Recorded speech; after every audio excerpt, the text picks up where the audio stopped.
What's up, everybody? This is Aaron with the Megalithic Mystery, and welcome to episode 6 of Breaking Ancient News. Today is Sunday, September 21st, and I'm joined by my two wonderful co-hosts, Cody from East10 Outpost and Dave from Mike and Dave's Multiverse. How are you gentlemen doing today?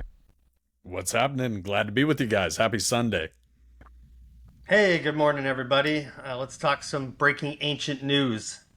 Absolutely. Happy to have you guys here. Let's dive right in. We're going to be covering all of the new exciting events, podcasts, discoveries, and everything that's happened over the last 2 weeks. We've got a jam-packed episode here and a ton of stuff to dive into. Let me just cover the topics real quick, and then we will jump in. First, we've got Graham Hancock, the OG, the Godfather, as you will. Him and Randall Carlson had a great discussion we're going to cover. Cody is going to give us some insight on Matt Baell over at Limitless. Brian Forrester and Space Weather News both appeared on Matt Bell's podcast. It has been a banger over the last couple of weeks. You've been busy. Dave has got Luke Caverns talks about the Spanish invasion. We're covering some stuff from Thoughty 2. Land of Chem has some interesting theories about the pyramids. Derek Olson from Megalithic Marvels is talking about the Serapeum, as well as Cassie from Secrets in Stone has some interesting Lidar surveys that we're going to cover at Angkor Wat. Man, we've got a lot of stuff that we're going into today. Will Brown's Incredible History, we've got a new video for him. We're covering 2 different conferences, the Quest for Ancient Civilizations Conference in Arizona, the Pyramid Conference in Illinois. And then we've got, obviously, we're going to promote our own stuff. Each of us has some new content coming out. There's some updates on the excavations at Sacsayhuaman. And of course, we've always got some Twitter drama that is fun and engaging to get into. But first, before that, we need to cover something real quick, because as you guys remember, with every episode that drops, you guys get a chance and an opportunity to win for free one of these amazing Megalithic Mystery stylized hats. They are beautiful, they are incredible, they are autographed. But all you have to do to win one of these, well, you can obviously buy them online at megalithic.mystery.com/shop, but you can win them for free. All you have to do is drop a comment on this video. The top comment with the most likes each video wins a free hat. I'll ship it to you wherever you're all around the world. Spencer, one of our best fans, won it last week.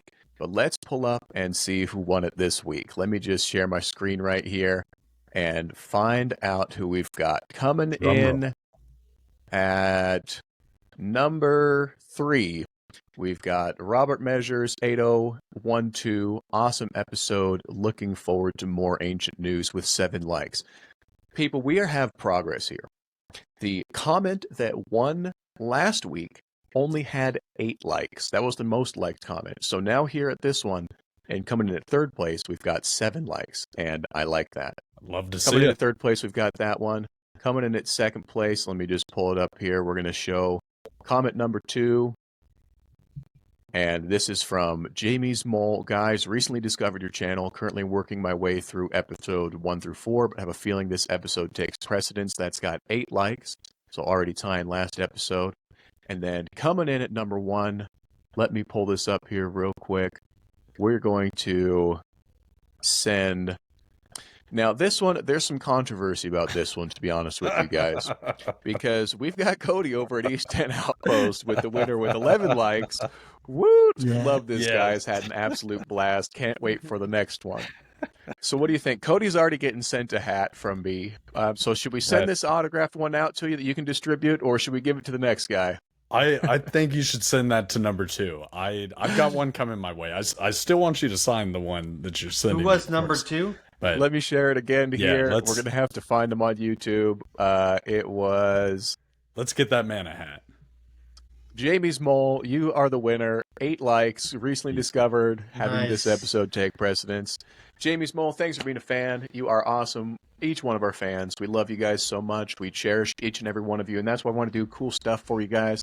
You're getting one of these hats. It's going to be autographed. It's getting on your way, so we'll be in touch to get it over to you. But if you want to win one of these hats for next time, all you do is go down and drop a comment and see if you can beat Cody. Last time we started off with 8 likes. We got up to 11 likes.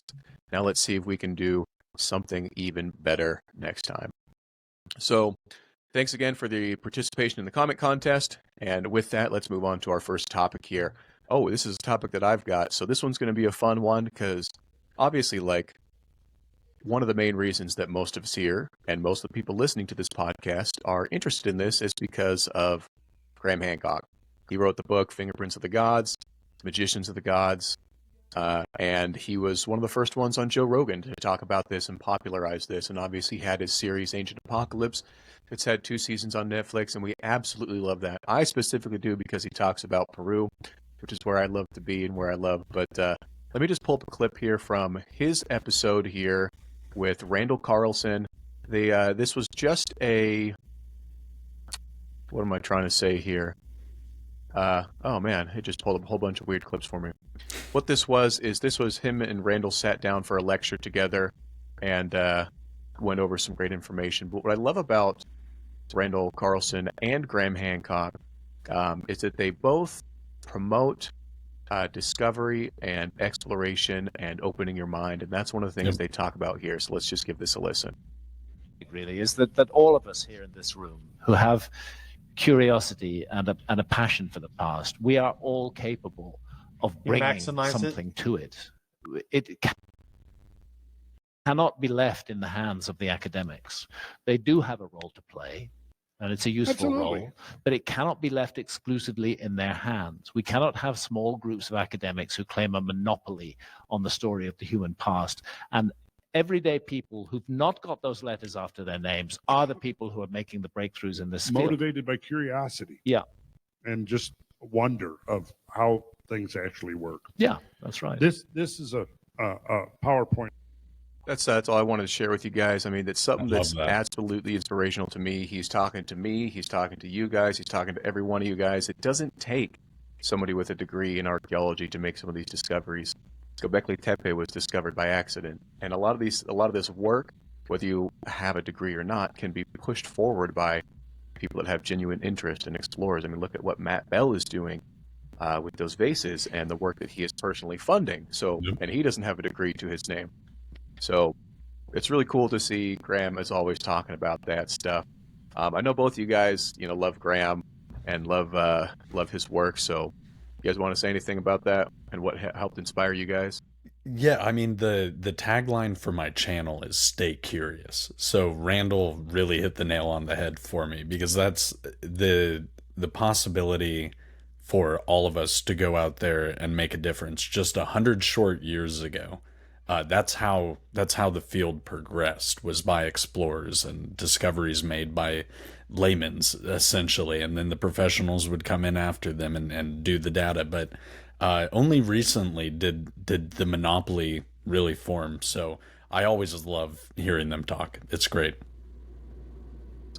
Yeah, agreed. And the thing about Graham that maybe some people don't know is that he really walked the walk. He didn't just write a gajillion books and thousands of pages. He's done thousands and thousands of dives and hikes through the jungle and stuff like that. He's climbed the pyramids multiple times. But what I love about this is leading the show with those two guys is they're actively saying, we're passing the torch, right? And they're passing it down to guys like Jimmy and Luke Caverns and things like that. And those guys are passing it down to other people, I hope, to people like us someday. And that's how this gets done, right? That's how we do this. That's how we keep this thing going. Is fighting's a young man's sport, right? So it's a young man's sport to be out in the jungle. And so I'm just excited for the future. Yeah, it's pretty awesome, and it's really cool that there's enough available that we get to do stuff. We get to. We're doing our expedition together with the three of us and some other folks here in March, going out to the jungle, doing our own explorations. So there's a whole world out there and a whole mystery. Yeah, a whole big old sandbox. Yeah, absolutely. Well, on to that real work and some people with the non-archaeology degrees doing actual work. One of our favorite creators, Matt Baell, who we love to talk about over at Limitless, has dropped some new videos. Cody's going to cover for us. Cody, what do you got over with Matt? So he had Brian Forrester on 2 weeks ago, and which was a banger, by the way. It was. Everybody needs to go and watch it. You can't see it on the screen, but I've got an elongated skull right next to me. So, Definitely a great episode, but the one that I felt was more timely and relevant for us to really dive into was the Ben Davidson episode.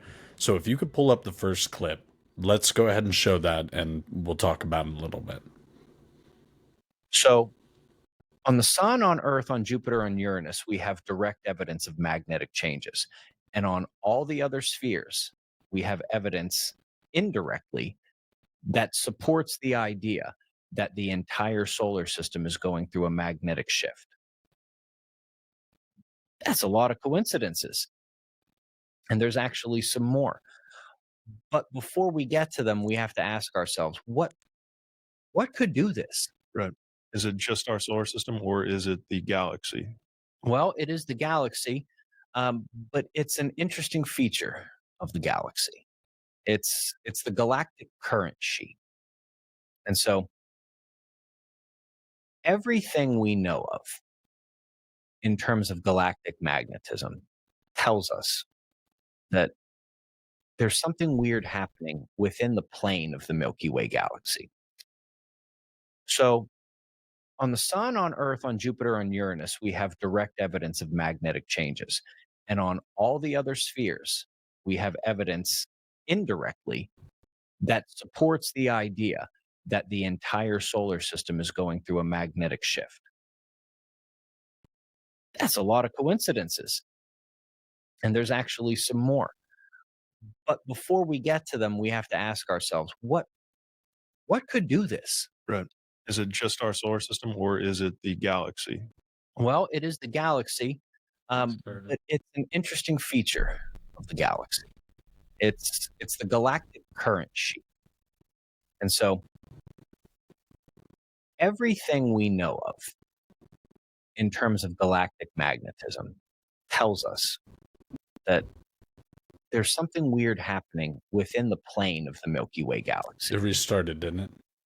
Yeah, It it did, restarted, didn't it? so let's Okay. cut that out after. But no worries. That's the first clip. You want me to pull up the second one? No, we'll talk about that one real quick. Okay, yeah, go for it. So I love that clip because that is science confirming ancient knowledge. This is nothing new under the sun, right? To all of our ancestors, the stories tell of the cyclical nature of our being, of our existence here. And when we're diving into ancient lost advanced civilizations, where did they go? Why are they lost? Well, these are the reasons why. These are the things they carved in stone that they experienced, they lived through. But like Graham frequently says, we have amnesia about as a species. But go ahead and play the next clip. But I thought it was a very interesting demonstration of that kind of as above, so below knowledge of the way that the cosmos impacts us here on our planet. And the ancient world was Absolutely. very tuned into that. Yeah, and what's fascinating is that like there's a lot of theories that like magnetic pole shift was the cause of the Younger Dryas event or time period. Like what Right. a lot of those ecological changes. I think that was Robert Schoch that first presented that magnetic pole shift is what caused the Younger Dryas apocalypse. So Yep. yeah, I mean it happens before, it can happen again. So This let me guy just says pull it's this on a up here. This guy says it's on a 6,000 year cycle. So 6 Yeah. and 12, yeah. 6 and 12. From a scientific perspective, this is just using mainstream space weather science and solar storm and induction science, but it's taking it to an extreme level that most scientists never take it to because they don't have the micronova tool in their toolbox to play with. You know, when you add that tool, you're like, okay, I'm just going to use the same equations, same physics principles, just apply it to this event instead.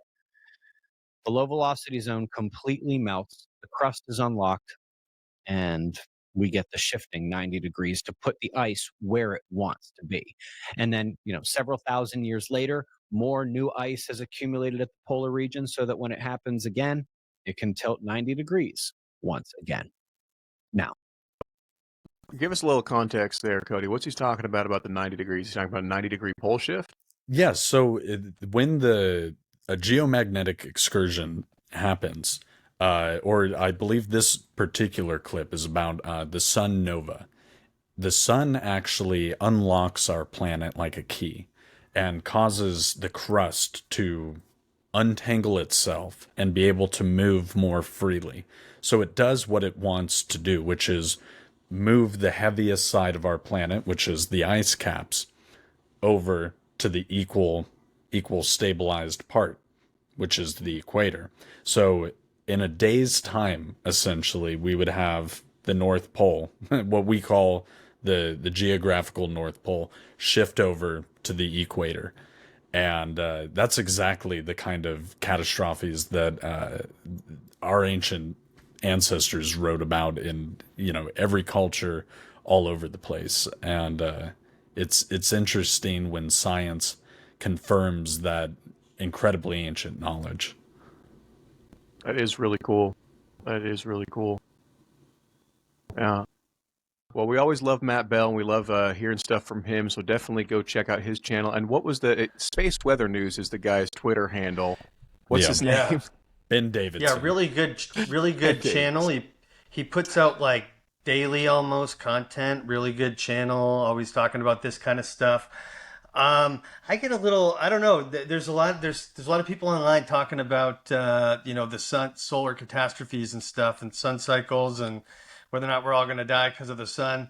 I don't know if it's on such a quick cycle though. 6 to 12,000 years sounds like a really fast cycle. Like it would be really hard for civilization to ever start. Yeah. Like if that's true, then civilization starting like in that kind of window is really unlikely. We're either that means we're either really special or not special at all. Yeah, the implications are very interesting, and it's a fun thought exercise, if nothing else. So I definitely recommend people check out Ben Davidson. Check out Ben Davidson's Space Weather News. He's got a great channel, and check out Matt Bell's podcast as well, Limitless. I know we talked about this before, but with every episode that we do, all the links are going to be down in the description. So if you have any questions about any of this stuff, look down below. Speaking of end of the world apocalypse and predicting things, the Mayans did a lot of that. And I know that our good old friend Luke Caverns dropped a new video about the Spanish and the Mayans that Dave wants to talk about. So I'm going to shoot it over to Dave. Why don't you tell us what Luke's been up to these days? Yeah, well, Luke's a tough one to keep up with on a 2-week schedule because we caught he's done 2 since we did one last, and we missed his most recent one last week because it came out the night before, and then he dropped this one 2 days before we had to do this show. I was like, man, I can't keep up with Luke. He's busy, yeah. Cranking him out. But go ahead and play the first clip, and then we'll talk about it. I got 3 clips for it. Almost certainly would see evidence if there was cross and continual contact, not just one-off examples of people coming from the Mediterranean or Africa into the Americas and never leaving or dying before returning home. Because in the Americas, we have things like corn and potatoes, very, very valuable crops that would have spread like wildfire throughout the old world. However, I strongly believe that we do have evidence and we do see glimpses and potentially even cameos of people who come from straight across the Atlantic in both the ancient Caribbean and the ancient Mexican world. That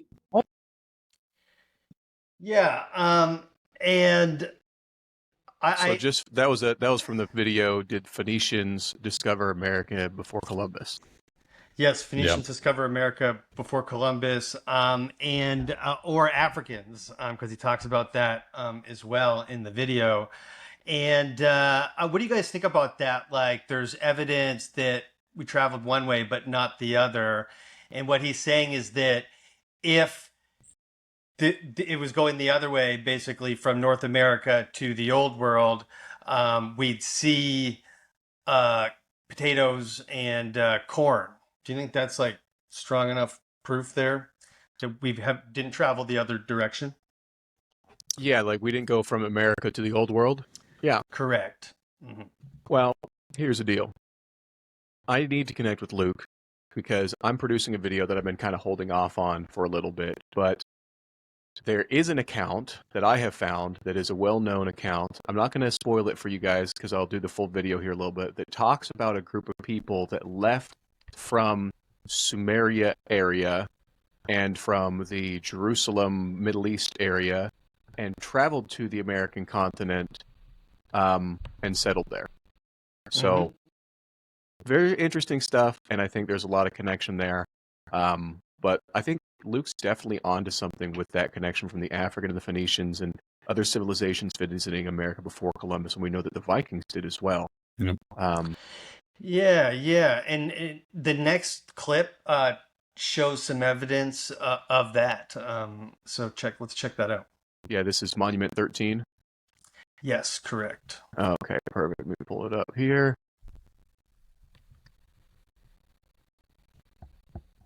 It is interesting to note about the potatoes. You would think you'd see those show up over there. Yeah. But Well, they you'd see didn't. something. Yeah, those are, potatoes are down in Peru, in my land, with my Inca people. We love them down there. Let's give this Luke one to play. Facial hair. Nowhere in the Olmec world do we see any depictions at all of facial hair. And in fact, we actually see the Olmecs quite commonly, and I can't really think of any example of an Olmec ever depicting themselves with hair. They seem to be a completely hairless civilization, kind of like the Egyptians, to be honest with you. And nowhere else in the Native American world do we really see people growing large, thick beards. Now, you have to remember, Native Americans are Asiatic people, and Asians, you don't really see them growing huge, large, thick beards in the way that you may see Anglo-Saxons or Arabs or whoever else that grow these long, thick beards. So that's peculiarity number one. The second is this turban sort of wrap on the top of his head. This is something that is not seen anywhere else in the Native American world as well, as far as I know. It seems that we have a couple of things here that indicate a person who seems to have come from somewhere far, far away. And then these tall boots that he's wearing. This is something that, as far as I can recall, in all the Native American sites that I've been to throughout the US, throughout Mexico, and throughout South America, I have not seen any examples of tall boots on anybody. And finally, the flag. Recently, I actually have seen some examples. I used to think for years that there were no examples of ancient Native American flags. That doesn't seem to be correct. About 2,000 years after the time of the Olmecs, at the height of Veracruz culture and the height of we call it the Maya ball game, but really it's the Mesoamerican ball game. It's not just the Maya participating. You have El Tajín, which is Veracruz culture, not Maya, not Teotihuacan. And then you have the Aztecs participating, and you have the Teotihuacanos participating, and even the Toltecs.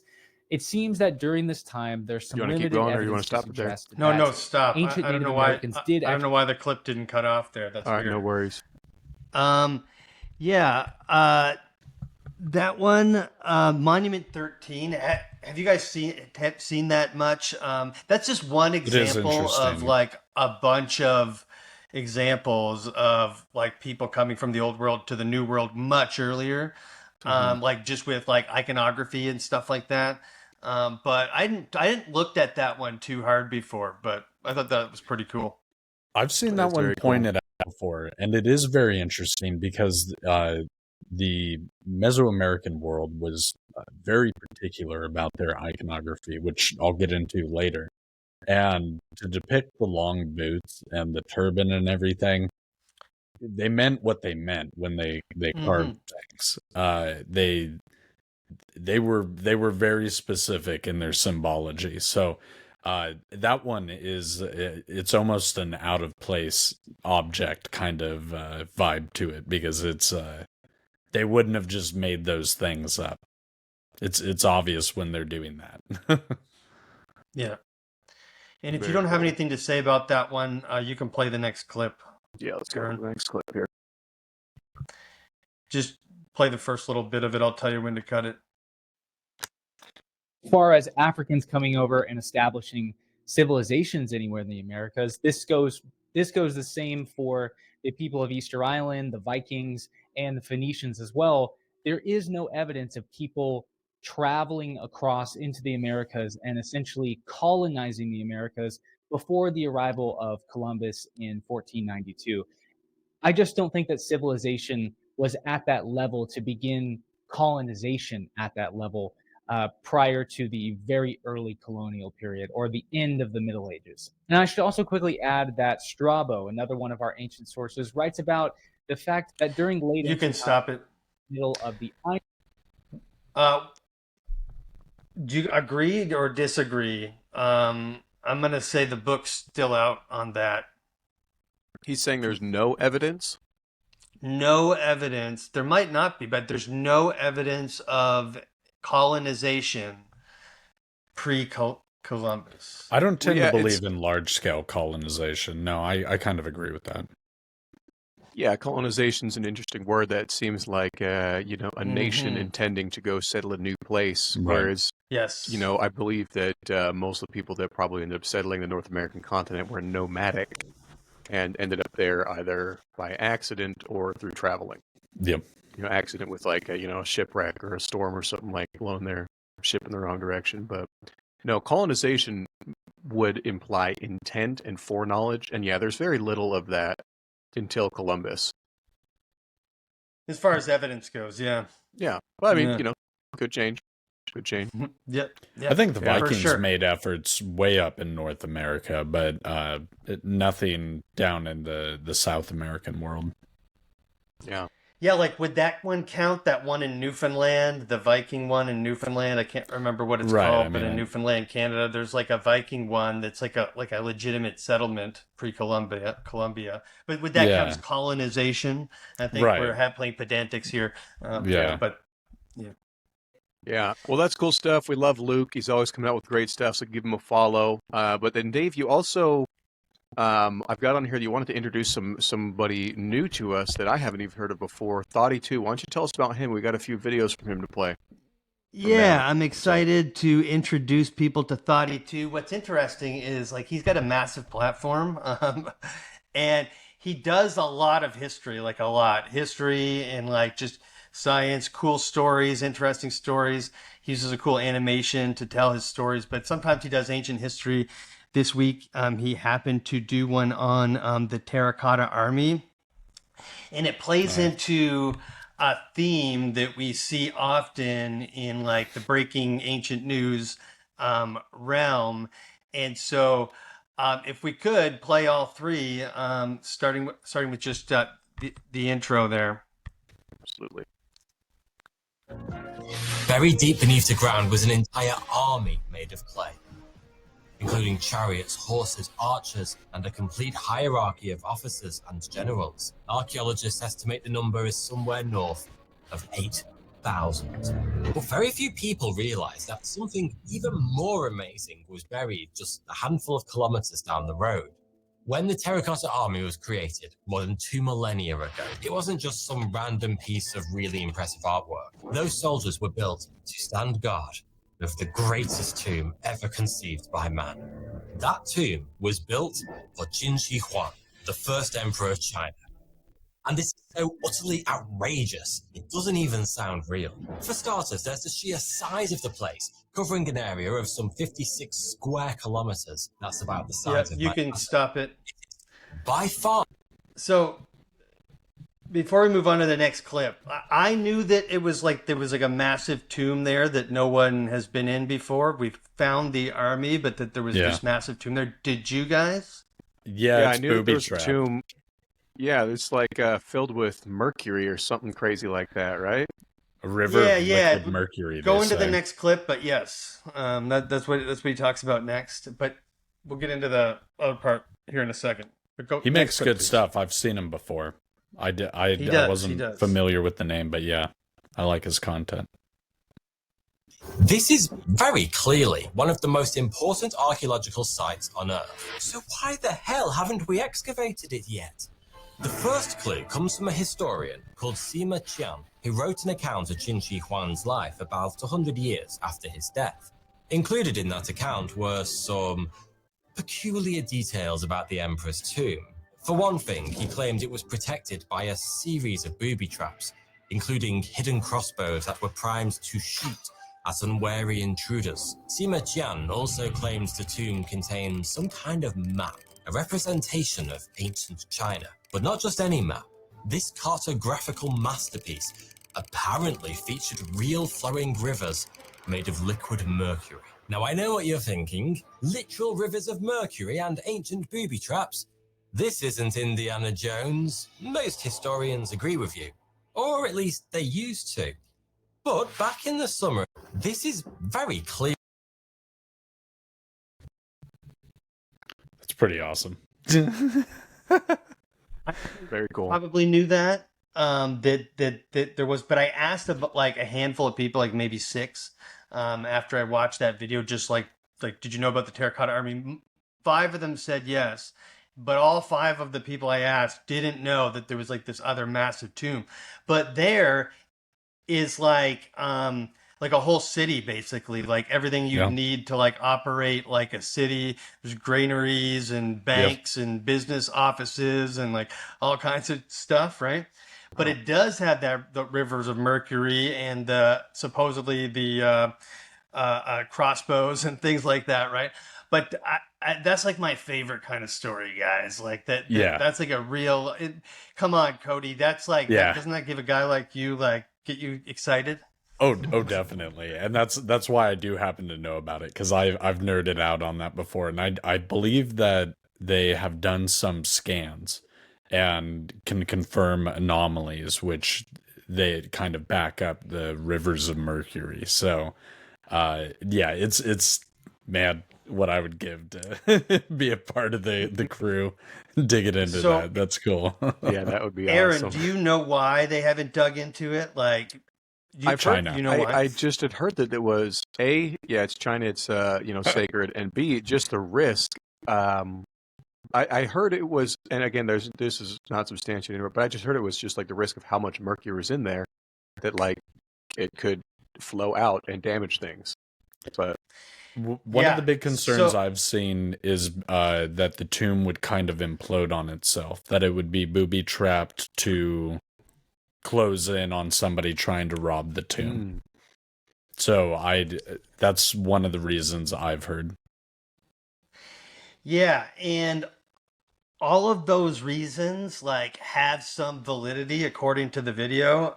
With that Thoughty 2 did, like, but they're all workarounds, right? Like you can use hazmat suits and stuff for mercury. You can use a robot for a giant crossbow, right? There's workarounds, right? But hit play on the last video, please.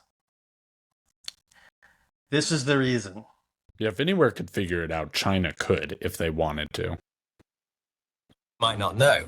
Back when they were first made, every single one of those 8,000 figures was painstakingly painted in vibrant, lifelike colours. And we know that because that's how they looked when we first dug them out of the ground. But after just 15 minutes of exposure to air and moisture, those snazzy paint jobs began to crumble away into nothing. The very act of bringing the Terracotta Army into the modern world irreparably damaged it for good. And that, in a nutshell, is why archaeologists are too afraid to open the tomb of Qin Shi Huang. Not because it's physically dangerous, because it's archaeologically dangerous. You can stop it.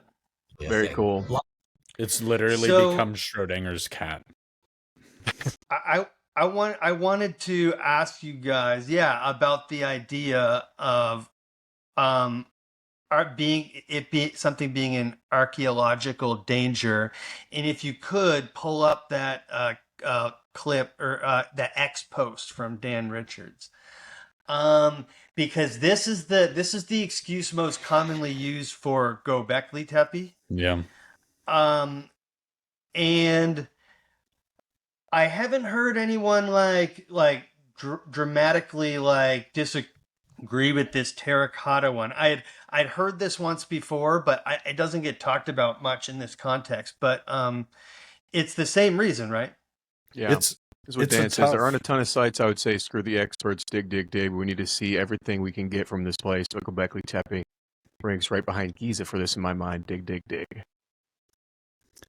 It's a tough Yeah. one, right? Because the world belongs to the living, and how they're not archaeologically valuable if we are archaeologically unaware, right? I mean, Yeah. what value does it have archaeologically if you don't even know about it? And that's why I say it's like Schrodinger's cat of archaeology. Is it there? Is it alive? Is it not?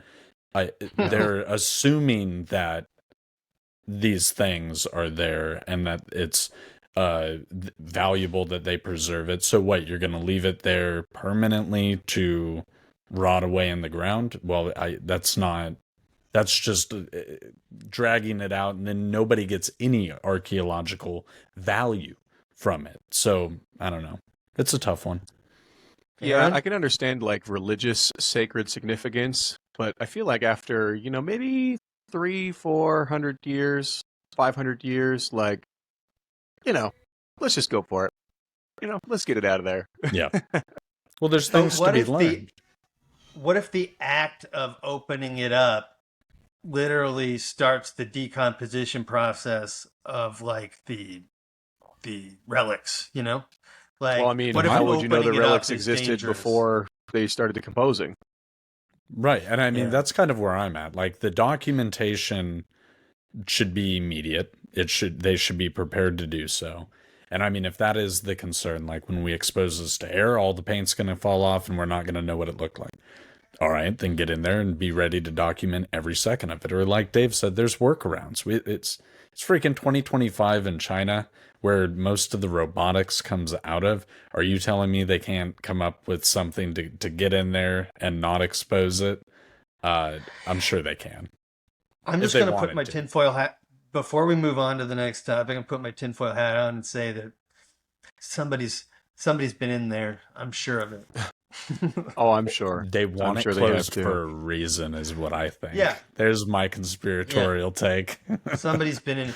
You don't think some like emperor of China since then has been like, I want to be, let me in there. Every single one of them I would immediately have. upon taking post. Yeah. There's no way.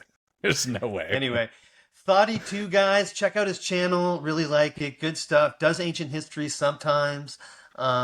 Did a really good one about the Mayans a bit back, Cody. So check him out. Good channel.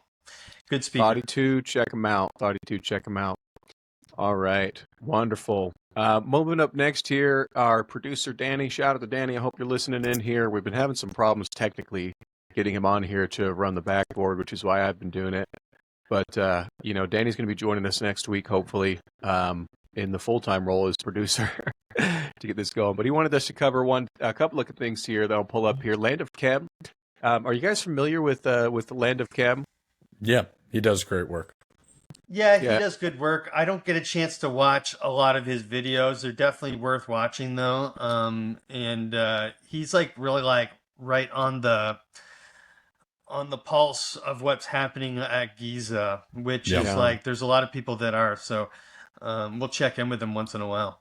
Yeah, so I'll just read his YouTube description here. We're supposed to have a clip, but it didn't get pulled up right. So this is just from his YouTube. My theory presented on this channel is that the Egyptian pyramids were designed to produce chemicals on an industrial scale.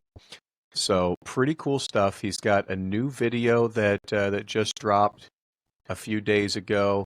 All right, everyone. Well, Giza Pyramid Iron Vein Wiring Research Documentary. Wow, this is almost 4 hours long. And I haven't watched this. It was suggested to us by our producer, Danny. But definitely go check out Land of Chem. We'll dive into this one a little bit later. But there are some fascinating theories around the pyramid and what it was actually used for.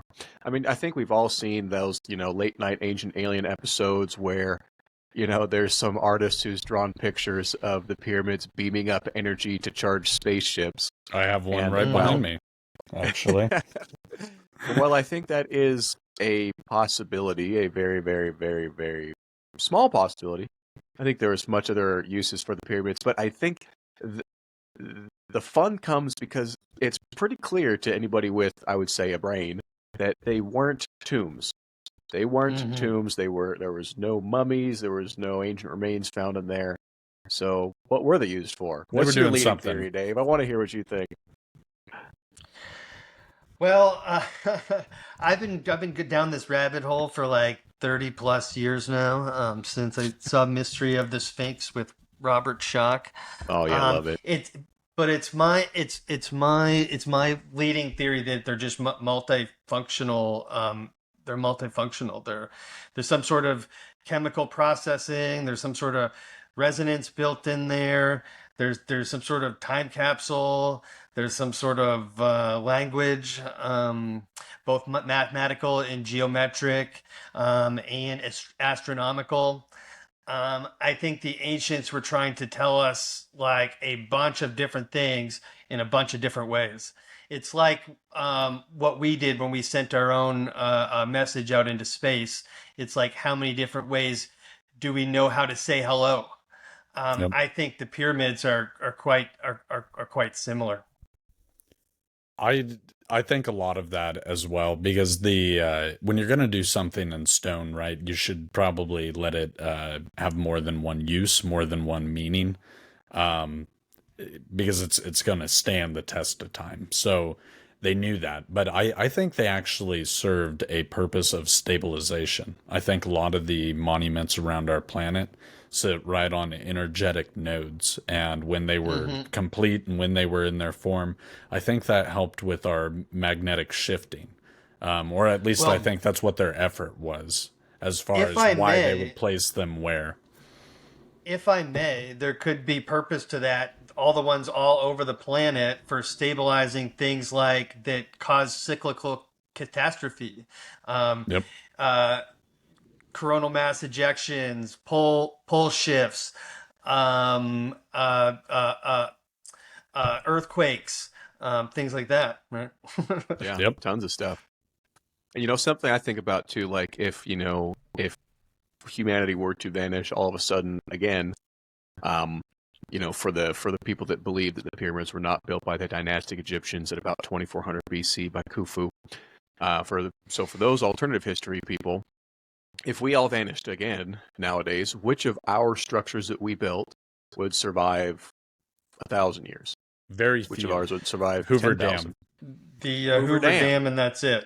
Yeah, Hoover very Dam, few. because it's made of stone and concrete. I mean, you might have some rubble from like, that gigantic palace that's over in Romania that they built. It's like the largest building that's been constructed in 200 years. You might have some rubble from the Pentagon, but that's what they're not going to last. I always say, if I get the chance to go like carve my name into somewhere on the Hoover Dam, I'm going to do it. So when the epoch happens, the next people will be like, this, you see this? It says Cody's gang was here. This was a monument for Cody. There you go. They'll operate off the same evidence they do for the Great Pyramid, and I will be immortalized as the Cody Dam. I love it. This is the reason why the ancients learned to speak that language, and this is why I'm so open to Michael Button. Yeah, he puts forward great stuff. He does. Yep. Well, there's a lot of crazy stuff happening in Egypt. Egypt is a hotbed for anomalies and things that don't fit. And that gives us a great segue here from Land of Chem over to our next person that we're going to cover. Are you guys familiar with Derek Olson over at Megalithic Marvels? I'm familiar with Megalithic Marvels. I didn't know his name was Derek Olson. Yeah, So, he has a great Shout channel. out. Go ahead. Yeah, he has a great channel over there. He's got a bunch of subscribers, and he covers tons of stuff. And he also does tours. So if you guys have a chance, go check him out. But I've got a little clip here from his recent video about the Serapeum. Do you remember what the Serapeum is off the top of your heads? That's that weird little box thing in there. Got a bunch of boxes, don't it? Well, there's a bunch of boxes. Yeah. There's like a dozen or something, right? For It's like bulls, 15 or something. supposedly for bulls. They put bulls It might in there. be the weirdest place on Earth. Very It's special up there bulls. in the top 5 weirdest places on Earth for me. Yeah, definitely. But there's a lot of crazy stuff that's going on with the Serapeum. Those of you guys, our audience members that haven't looked at it, look at some pictures of the Serapeum. Go on Matt's channel and watch this video, because they have these gigantic granite boxes. I'm going to say that very liberally because we don't know what they are. We don't know what they were used for. And the claim is that they were used as bull sarcophagi, which I think is a load of bull. It is. But let's well, go they over here busted and see one what, open, right? They had one closed in modern times, and they busted it open. And there was no bull in there. So, no bull. What was in there? Do you remember? I don't remember. Nothing was. There was nothing in there. Nothing. There, interesting. allegedly. Yeah, I don't. Yeah. Let's see what Matt says here. Finally, let's get to the precision conundrum. Now, again, there's 24 boxes in the Serapeum. Of these 24 boxes, there's one, I believe, made of limestone, and the other 23 are all made of granite or granodorite. Both granite and granodorite are extremely hard materials, ranking between a 7 or 8 on the Mohs scale of hardness, with diamond being a 10 on the Mohs scale of hardness. And this isn't your average granite. This is rose granite from Aswan, which has between 20 to 60% quartz, I believe. So makes it incredibly hard. Now, according to the archaeological record that the mainstream Egyptologists use, the dynastic Egyptians of about 2500 BC, the tools they used were copper chisels in stone. There we go. That's all I just want to share right there, and I'll pause it again.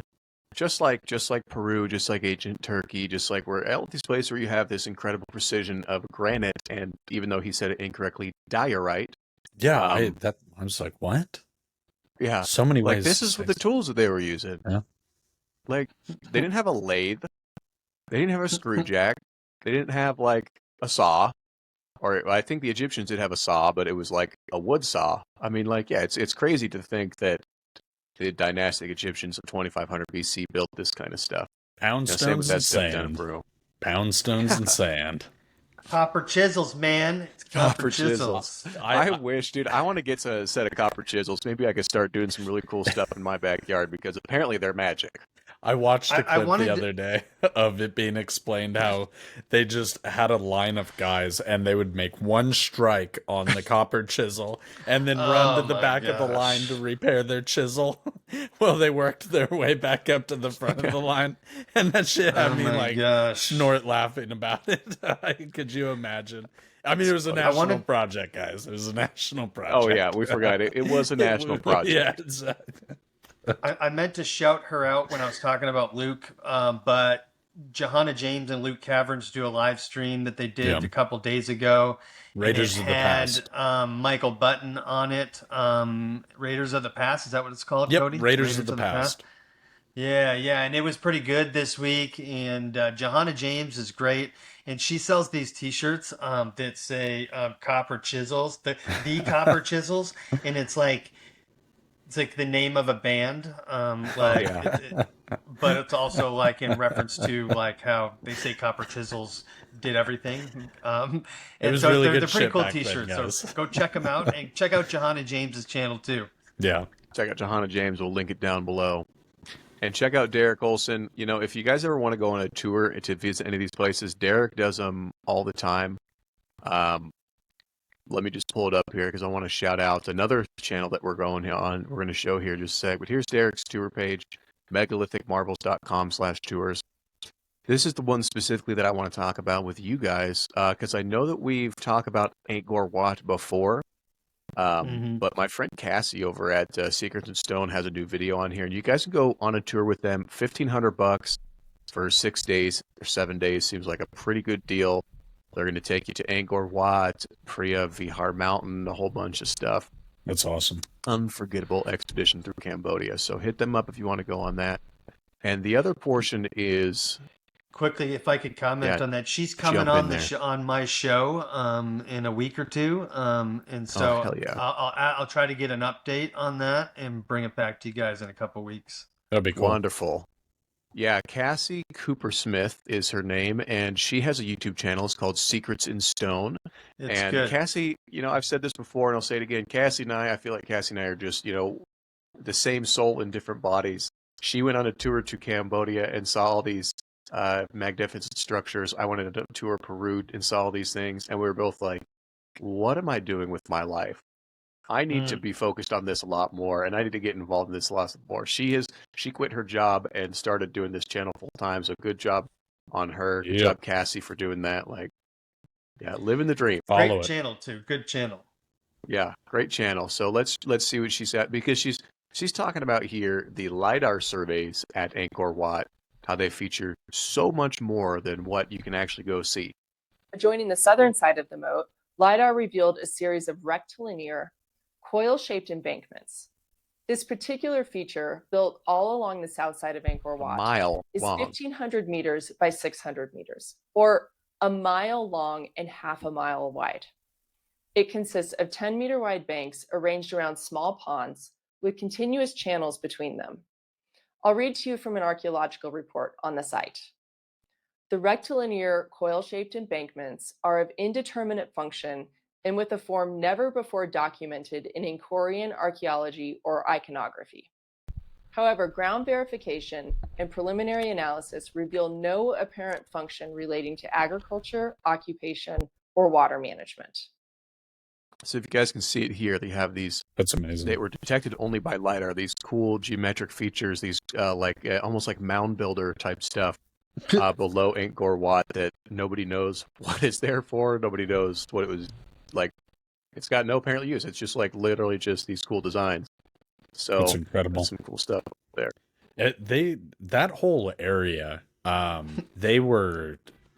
an incredibly mystical area, and the West is relatively unfamiliar with it. If you say Angkor Wat to people or Myanmar, like, people have no idea like where that place even is. Cambodia, I mean, most people have heard of, but the site Angkor Wat, there's a lot of mysteries left there to dig into. Yeah, my friend Ashish just went to Cambodia and Thailand with Praveen Mohan.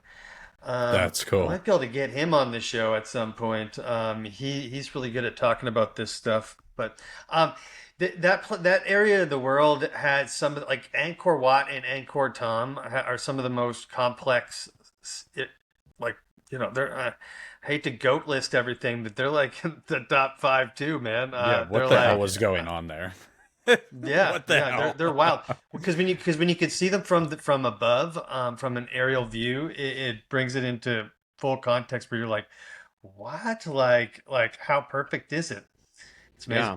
And then you see this LiDAR stuff, and it's like, even with the aerial view now, there's stuff under the jungle in the ground that you don't even get to see. It's like even more massive. Yeah, it's and more complex.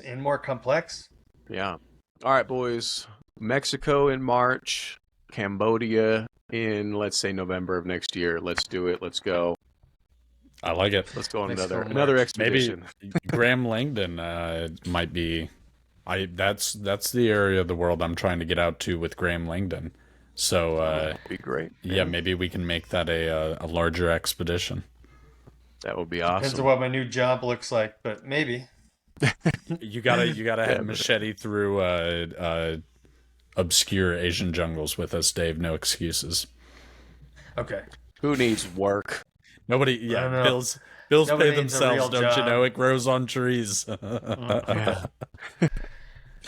I haven't had a job. It's a new job. But it's all good. It'll be a fulfilling one. So I like that. Good. Well, let me pull up our next guest. Jeez, I just said guest. We don't have any guests here on here yet, but we're looking for guests. We're gonna have a guest on next week. It's gonna be awesome. Our next topic here is going to be over. Cody's got some stuff for us. You know, one of our favorite creators. We all love him. We all know him. Will over at Incredible History. He's always running around the world doing stuff. So, Cody, why don't you tell us what he's been up to? Yeah, he just dropped a book on the video on the conquest of South America and Mesoamerica, and he did it like uncensored, as I think he even has in the title. It's a raw video, and the graphics that he has, just his narration, it was great. If you'll play the first clip, we'll talk about it more, but absolute banger of a video. High quality stuff. Quality stuff.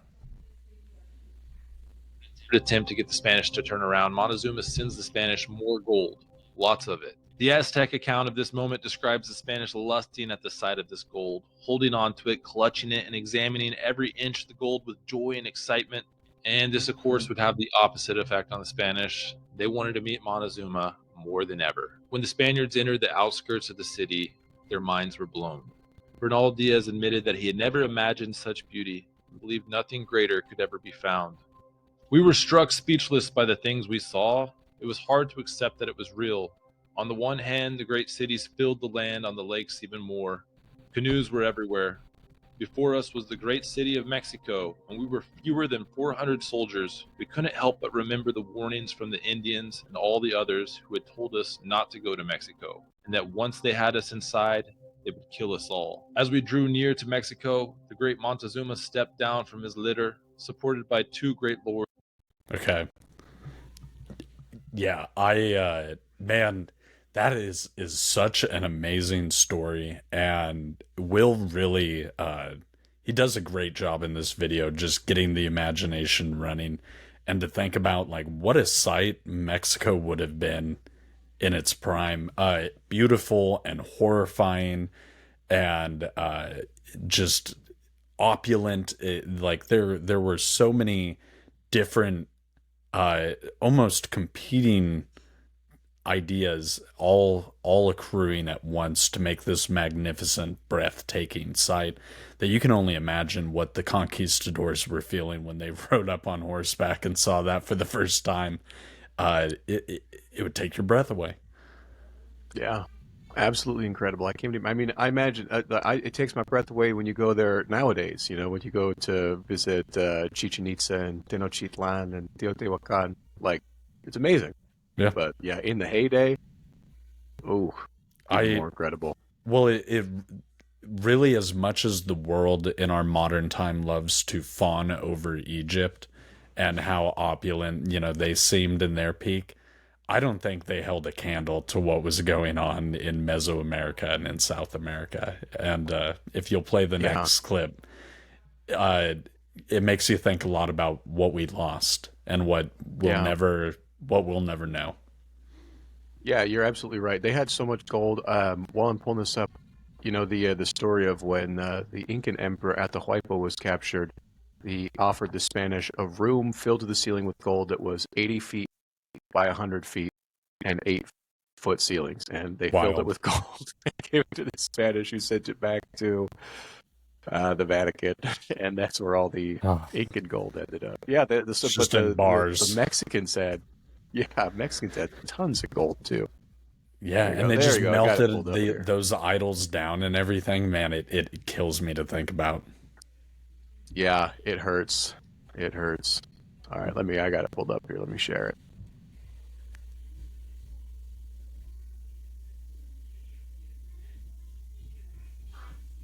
Become known as La Noche Triste, the sad night.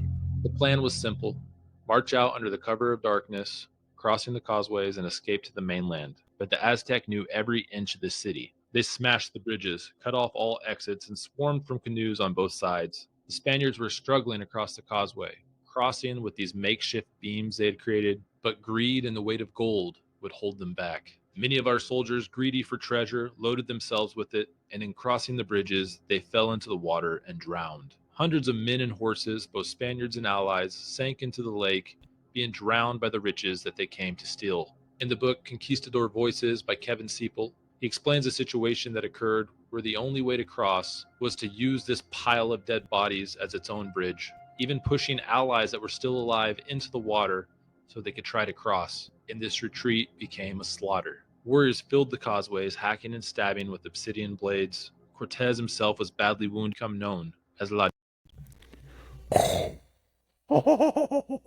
Very cool. Man, I actually did not know that portion of the story.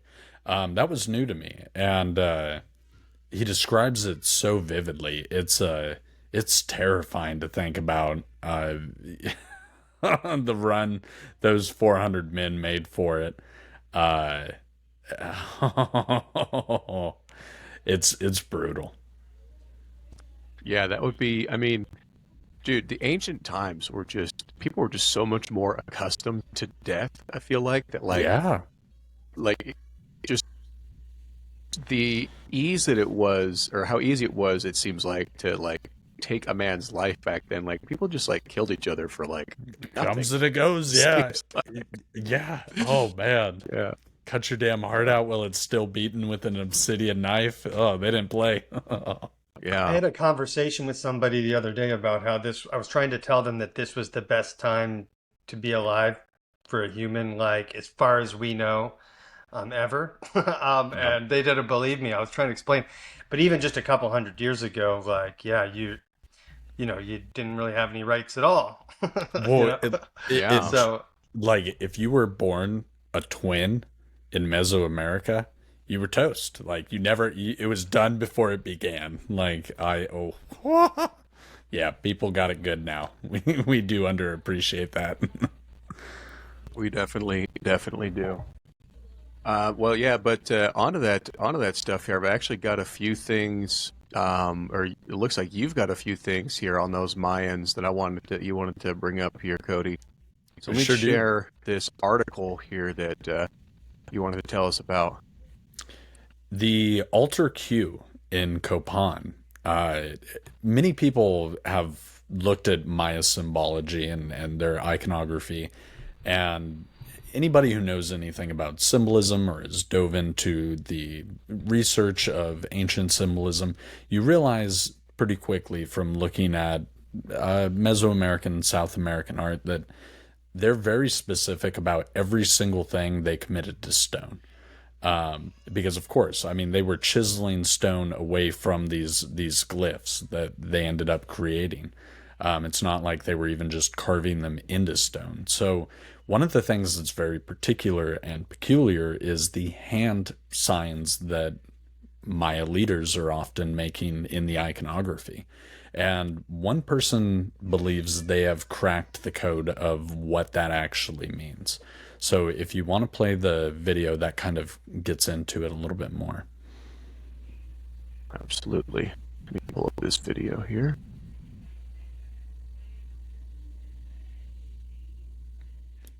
Which this is exciting because it's something I've thought for a long time has got to be the case, but I have no way of figuring out what it means myself. But fortunately, there's an anthropologist on the case. Wonderful. Well, let's give this a share and give this a watch, because this is a promo for your stuff, which we always like seeing.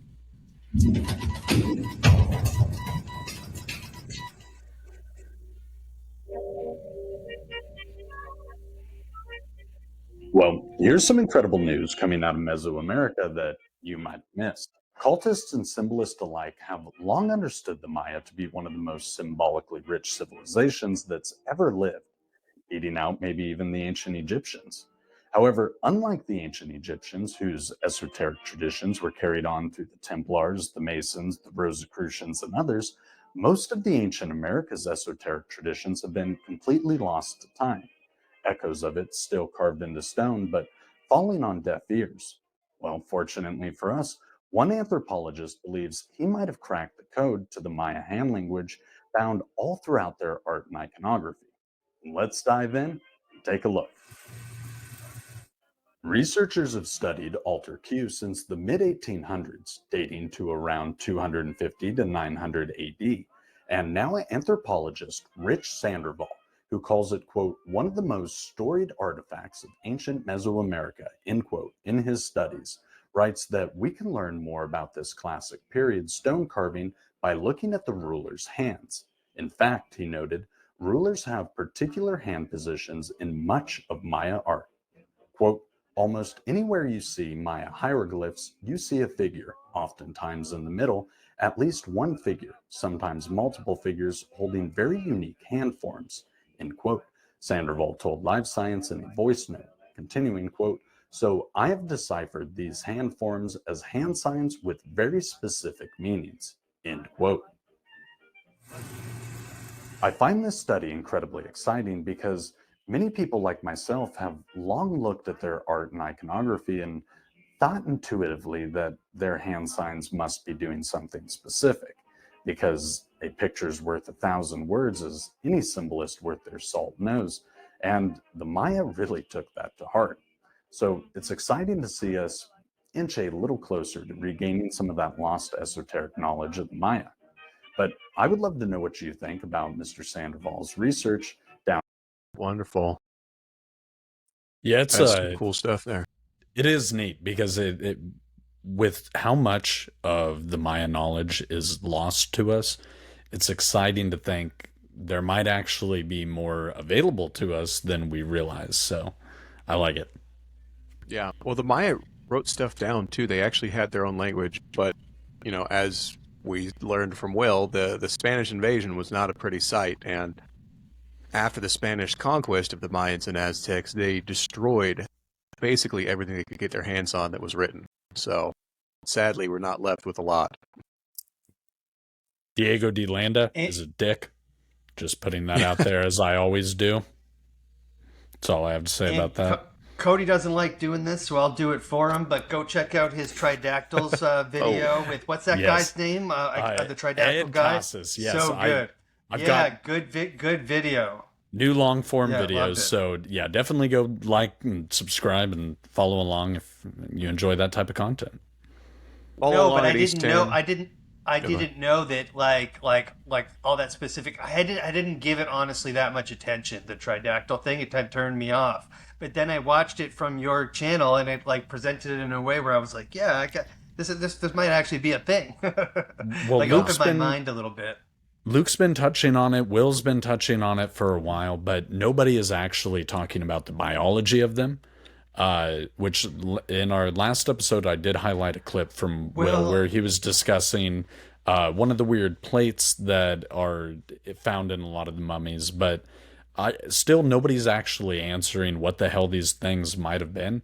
But Ed Casas is, so I give him his dues. He's putting in the time and putting out good research, and he's taking the narrative away from these are aliens to being this is a lost link of our planet's history. Not, because I think when they get lumped in with aliens, people dismiss them very quickly and they kind of take on a silly life of their own. But the reality is our planet has had an unbelievable amount of species that have come and gone, and this may very well be a remnant of one of those. So it's I appreciate the work that he's doing on it.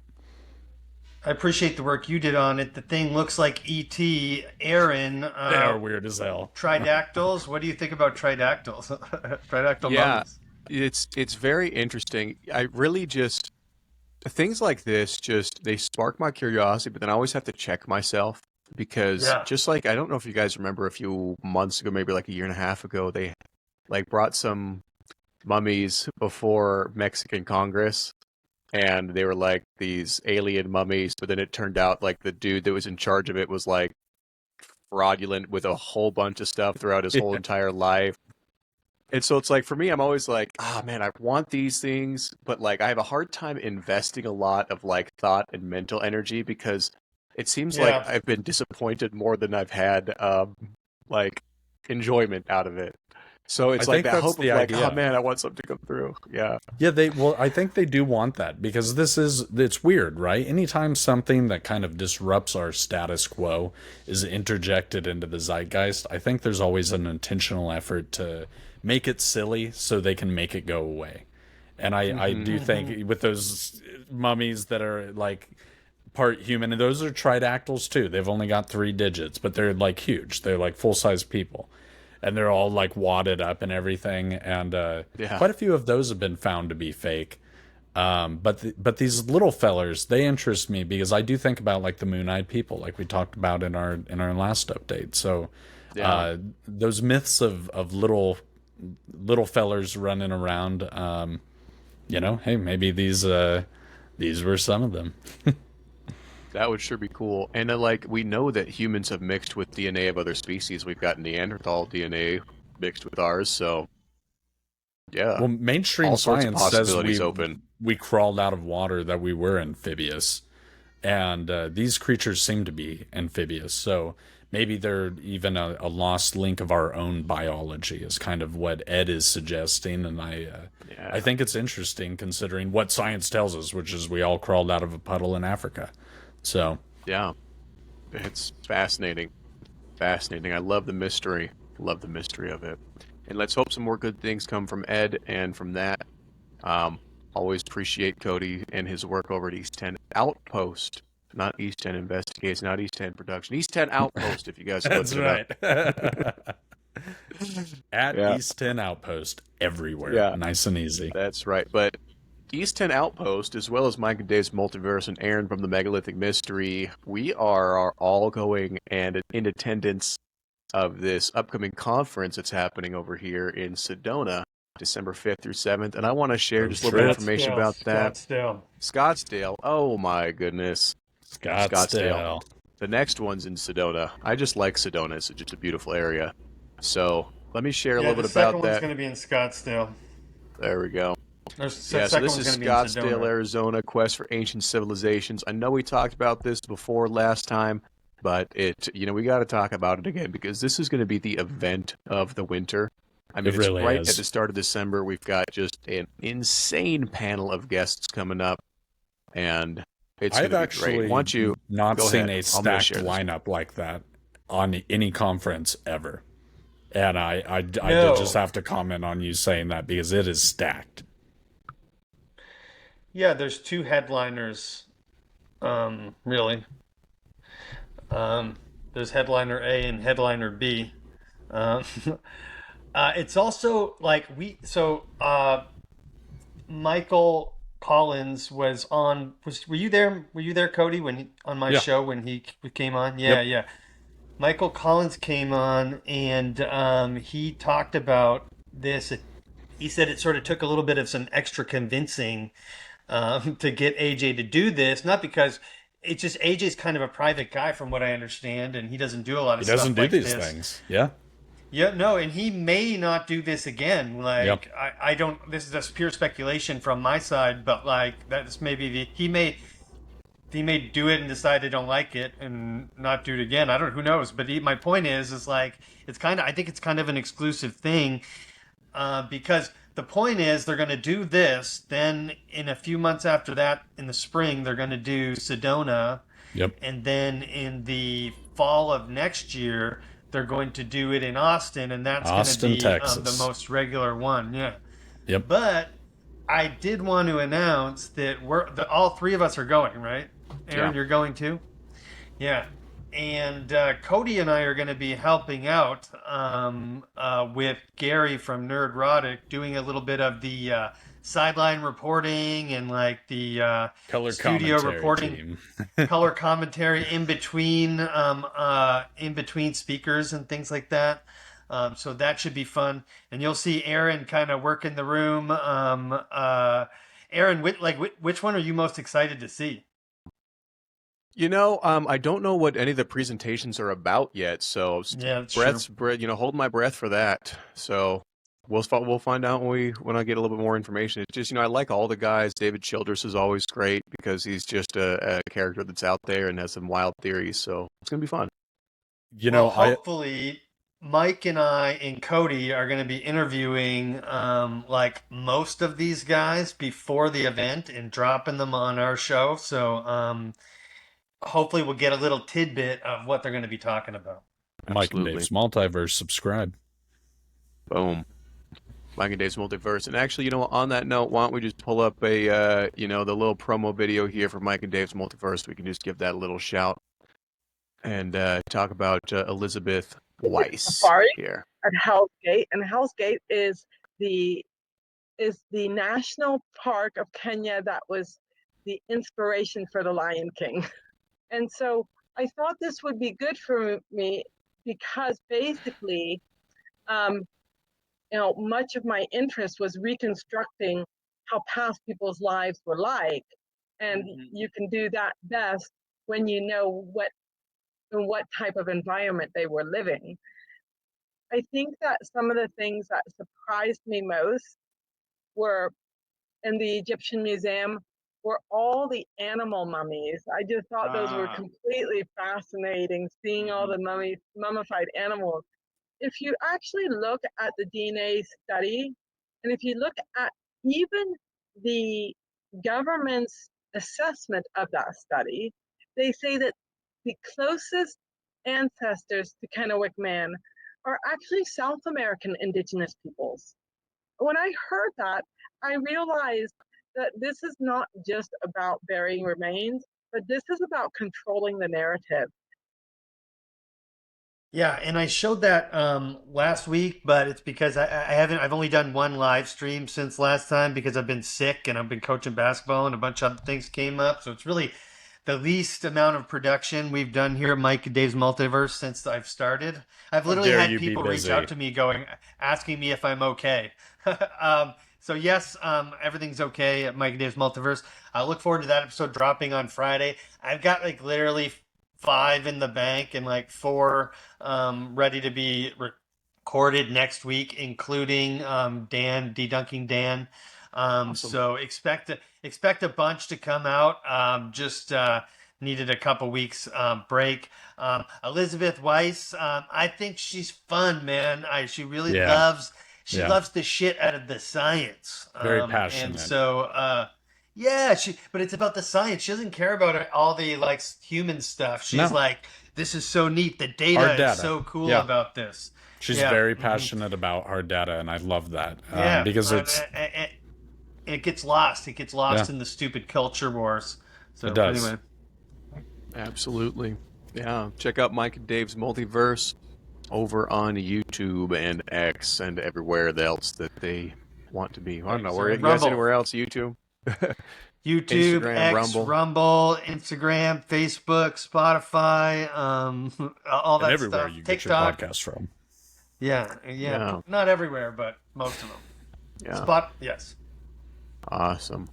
Now, real quick here, I wanted to share something with you guys. Our producer Cody, or sorry, I don't know why I said producer Cody. Our producer Danny is going here to the Pyramid Conference that's taking place here in Illinois here in just a few days. And I wanted to share some stuff with you guys about this because it looks like it's 4 days away. This kind of flew under the radar a little bit. I really wasn't super aware of all this, but they've got some big names here presenting. So let's just go through this a little bit real quick. We got Jennifer Weigel, Emmy-winning journalist with over 25 years of storytelling experience. And then, bam, we've got Captain Leo Walton, author of the Giza Park, Billy Carson, Susan Griffith, Filippo Bondi, Armando May, Chris Dunn. It got a, maybe not as star-studded a lineup as the Quest for Ancient Civilizations, but they got some heavy hitters in here that are going to be doing some presenting. Trevor Grassi. Chris Dunn Of speaking course. is awesome. That'd be cool to see. Yeah. So this is happening here just in a few days. And it looks like they're going to be talking about the Caffrey team. Filippo Bondi's been involved in that, and he was over at Cosmic Summit recently. But this looks like this is going to be an exciting event that's happening here over in Illinois. It does look very cool. Yeah, they got some It looks like workshops. Go ahead. Looks like the keynote speaker is that lady, or is it Billy Carson? What's her name? The lady? I don't know her, unfortunately. I'm not I just familiar went. either. Jennifer Weigel. Jen has dedicated her career to uplifting, connecting people through. All right. Well, maybe she's just the presenter, and then here we go. I have the featured speakers. So. Okay. Yeah, it seems like Billy's the guy then. I never heard of it either. Yeah, well, this is That's happening cool. in 4 days. We're going to give you guys a shout out. So check out the Pyramid Conference. I'm sure you guys are going to be doing some live streaming stuff. If you can get out there, or, get tickets. Yeah, get out there, get tickets. Let me see how much the tickets are here. $333, or the live stream is $89. So you guys can live stream it and get all the information about about the event. But check it out because the Pyramid Conference looks like it's going to be a fun thing coming up here in 4 days. And then Quest for Ancient Danny's gonna go, so Civilizations he'll in tell us December. what happened. Yeah, Danny's going to go. He's going to get us some good footage and some talk to people, and just get the rundown and give us all the nitty gritty details when he gets back for the next episode. Thank you, Danny. We look forward to seeing that. Yeah, that'd be great. And then, all right, what's up next on the menu here? It looks like we are almost done, boys. We're getting to the wrapping up here. Just got a few more topics here, but something Spicy Twitter drama, of course. Yeah. I would say we saved the, best for last, but it's definitely not the best, but, it's something that is significant towards the last little bit. I've been dropping out some new videos on my channel, Megalithic Mystery, and I've been dropping an Ancient Exploration series. So I've got I visited hundreds of sites all around the world, and I've got tons of footage, but I haven't really put it together in concise YouTube videos for each site. So I've been doing that. I've got 2 videos that have dropped since our last episode, and 2 more that are dropping every single week until I get all these videos out, Tuesdays and Fridays. But let me just show you guys a little bit here from the Sun Gate at Piquillacta. So, full disclosure, when I go to these places, I lived in Peru, and I try to go when there's no other tourists there, and when there's no other people there, and frequently I bribe the guards with, to let me do things. So, don't do a lot of the stuff that I do. If you guys see it in my videos, I just need to add that as a disclosure. Don't do this, but I'm going to show you this, what I'm doing here, climbing up on the megalithic Piquillacta Sun Gate, which I don't think I've seen any footage of anybody doing this. Please so let's obey take the a look. rules and do things that are safe and not dangerous and crazy. I got this footage so that you guys can see what it's like, and you guys don't have to do this. Take that. Took this burden upon with a grain of myself. salt, because I like to do things that are a little bit wild.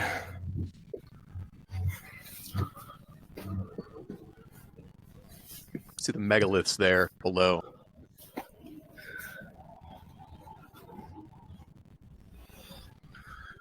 Oh, and from up here, we get a view of both gates. On that side,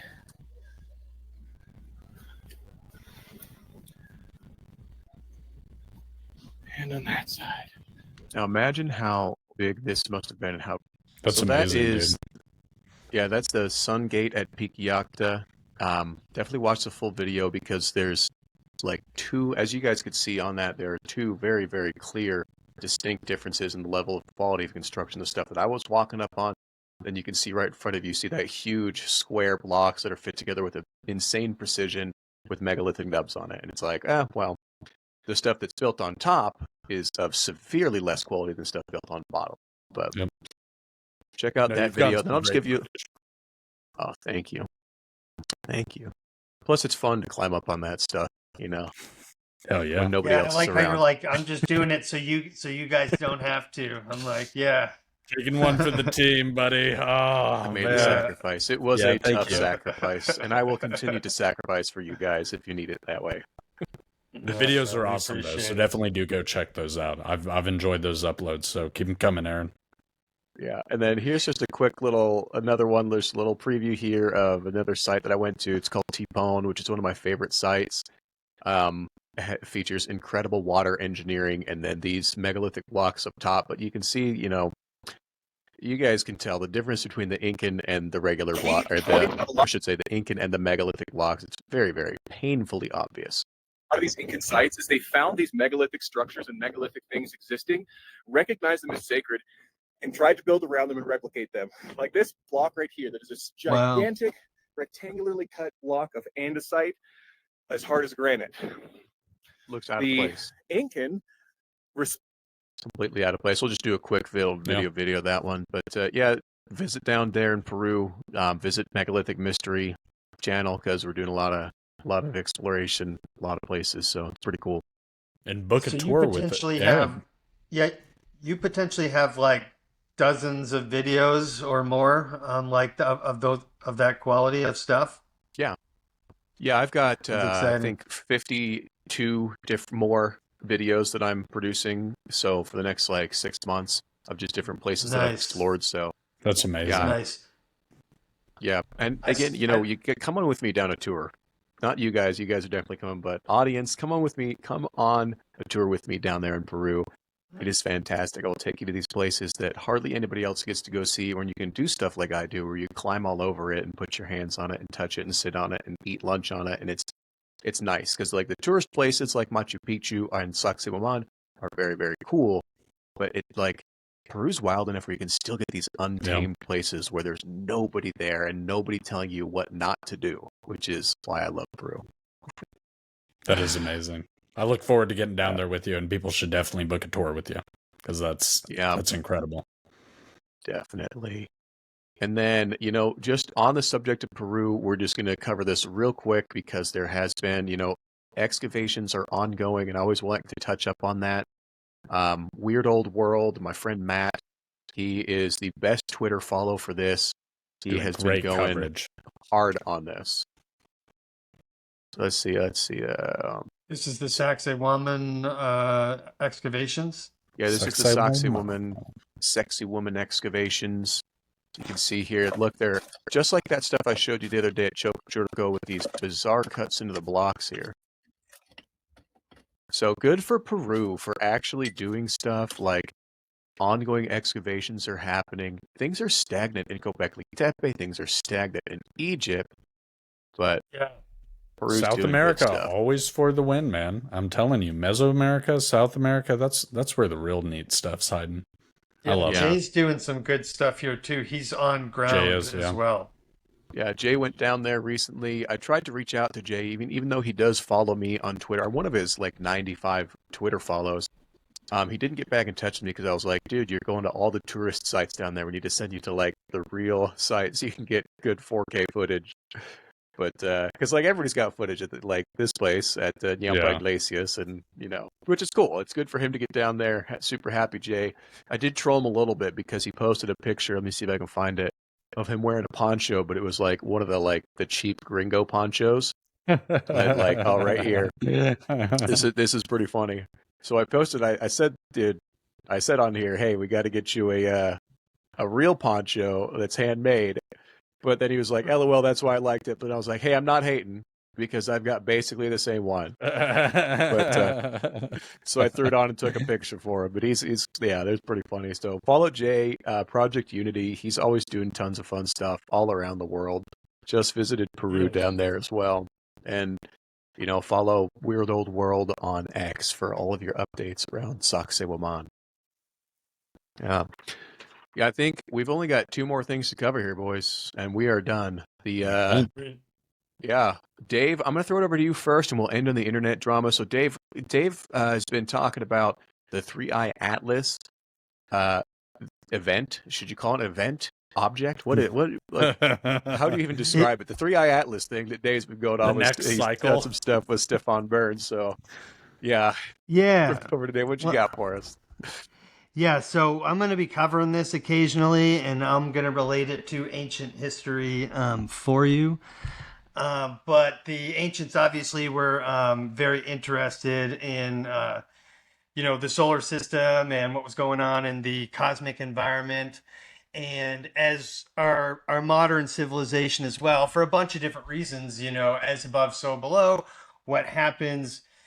Big events in our solar system affect us on Earth. And occasionally things from the solar system hit Earth.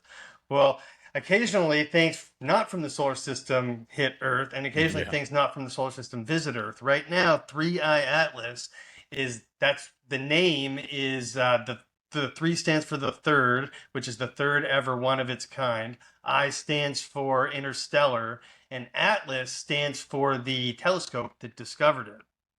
And it's really weird, and we should be interested in it because A, our ancients would be interested in it, and B, it could potentially affect, the systems, energy systems of our planet in some way.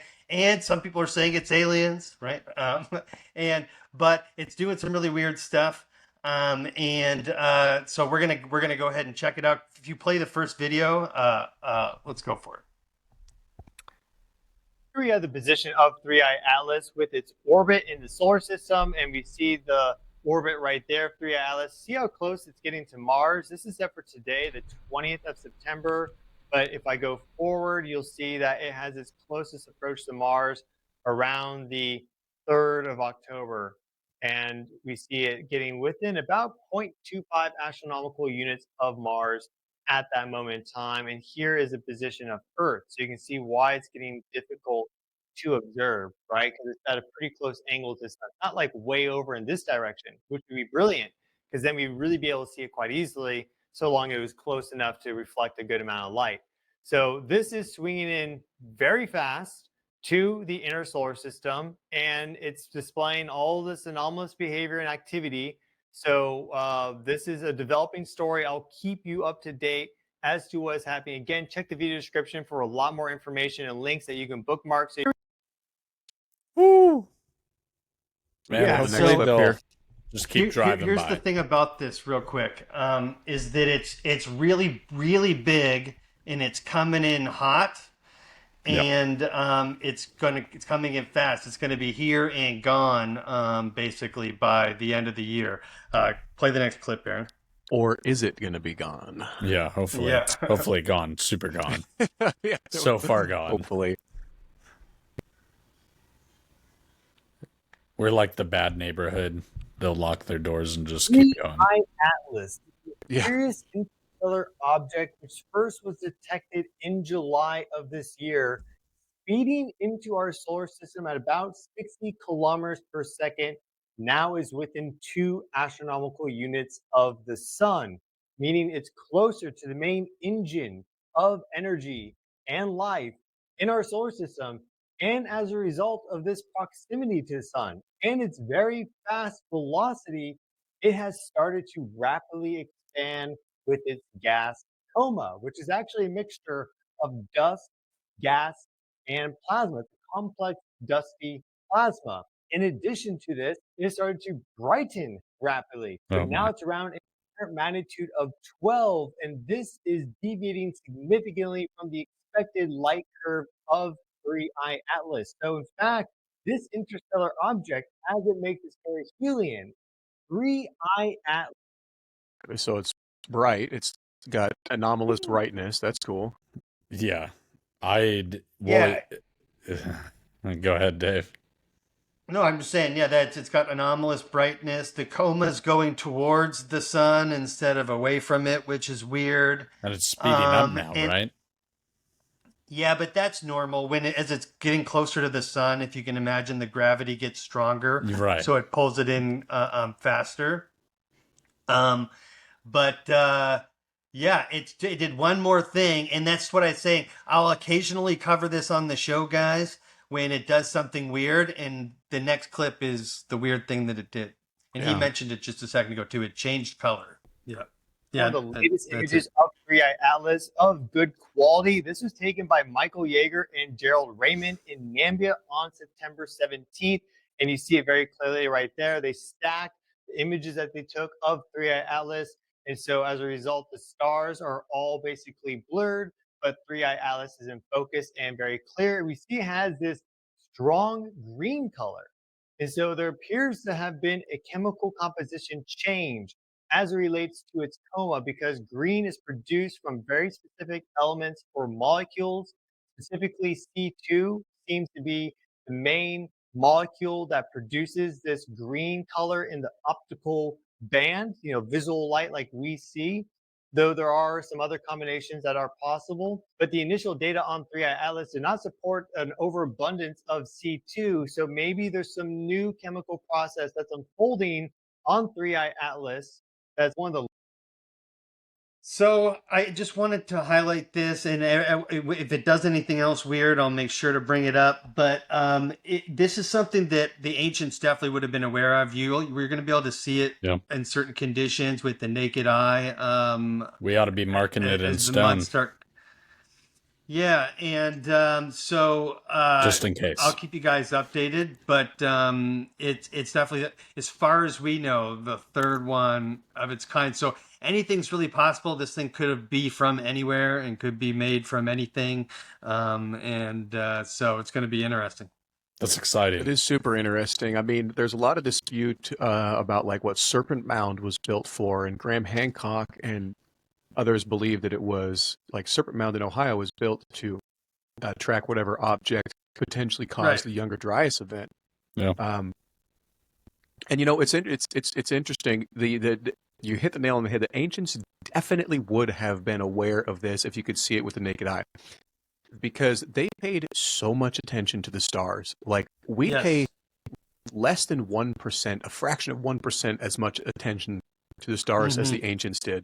In fact, I know there's so much that like in Peru, down in Peru, the stars are down in Cusco, Peru. The stars are so potent at nighttime because you're so high up in elevation with there's like very little atmospheric interference that they didn't even make constellations out of like stars. They made constellations out of the dark parts between the stars where there wasn't any light. Like that's how crazy it is down there. That's So awesome. they would have 100% been aware of this anomaly could they see it, because you had people whose job it was, priests whose job it was to divine meanings and messages from the cosmos. Well, So- they were able to measure a 72. It's like 1 degree every 72 year like precessional cycle. So they would definitely be aware of this, and so it'd probably be like a big deal, you know, like have like a big old like party, sacrifice some stuff. I was going to say they would have sacrificed so many you people know? about this. So many, and you can so many expect weird people. stuff like that to happen this time too, like in 2026 on 2025, because you'll see like just like last time a big comet event happened, and the time before that cults drink the Kool-Aid and people get weird, and there'll be lots of stuff going around about this, and it'll be interesting. And I think it's very much part of our human story. But an object like this could have definitely influenced human history and human civilization. And so I'll keep you posted. Thank you. Love it. Thanks for sharing it. Well, gentlemen, we have finished up. We just have one last topic to go through, and it's everybody's favorite topic because, you know, it provides us entertainment throughout the day that we get to laugh about, and everybody likes to laugh. And this is, of course, our Twitter drama. I don't know why we still call it Twitter drama, but, you know, X drama sounds kind of... X-drama. Yeah, sounds like a Beefs. porn site. Banned beefs. But let me pull it up here. I wanted to share with you guys something because I don't know if you guys are familiar with Anyextee. Him and Jimmy Corsetti have been going back and forth about a bunch of stuff on and Twitter. Dan have been going to town lately, but yeah, these two have been as well. It's almost like a mutually beneficial relationship. Yeah. Well, so a little bit of... Oh, go ahead. I was gonna say his content lately is almost just about Jimmy Corsetti, so like, yeah, it's definitely beneficial for new content for him. Well, this is where I wanted to jump in, because he has been just going hard on Jimmy. Jimmy's been calling him out, but Jimmy called him out for one specific thing about. Jimmy said, "Hey, there's no depictions of them moving these stones," and Anyextee said, "Yes, there is. I filmed it. I can show you the depiction." And so this is where things got a little interesting because he actually posted it the other day and he said, "Hey, I'll read it here. Jimmy Corsetti claimed this doesn't exist, yet here it is. 18th dynasty scenes of ancient Egyptians moving an obelisk depicts on the wall of whatever his temple. Blah, blah, blah, blah, blah." Jimmy said there wasn't footage of it. So here's what it looks like. Hatshepsut's temple. Jimmy Corsetti says that it's not even on the wall, the image of the Egyptians carrying the obelisk by boat. It's right here, as you can see. A little difficult to make out with the... So this is what he's saying is the depiction of them carrying the obelisk by boat. Light on here. You can see some like the oars over here. There's people pulling stuff over here. And he says, "Hey, that's the image." I jumped on there and I said, "Do you by chance have a full photo?" Which he replied, "Yes, I do. Here's the full photo." But upon closer examination, this does not appear to be the same thing that he took a video of. So, and you look here, I looked for like that lion statue that was very, very clear to see. I looked for all these guys lined up here. So the video that he posted, because like these guys right here lined up, I don't see these guys here right there lined up in that curving pattern like that. Everybody here is on a straight line. It seems like the photo that he showed is not actually the real photo there. So he's still left out the important information. Like it's not the right photo. Huh. So that's a little bit of the Twitter drama between these two. So Jimmy's accusing him of not having or this photo not existing, Anyextee says, "Hey, I've got a video of it," and then he shows a video of something that looks completely different. What do you guys think? Hey, what's up, everybody? We're here at Hatshepsut's temple. I'll just mute this and we can look at it. My biggest thing is the Egyptians meticulously recorded every damn thing they did. They meticulously recorded their work on casing stones. So why would they not meticulously record the absurd obelisk? Because they would, it was a national project, right? They would be so immensely proud of it.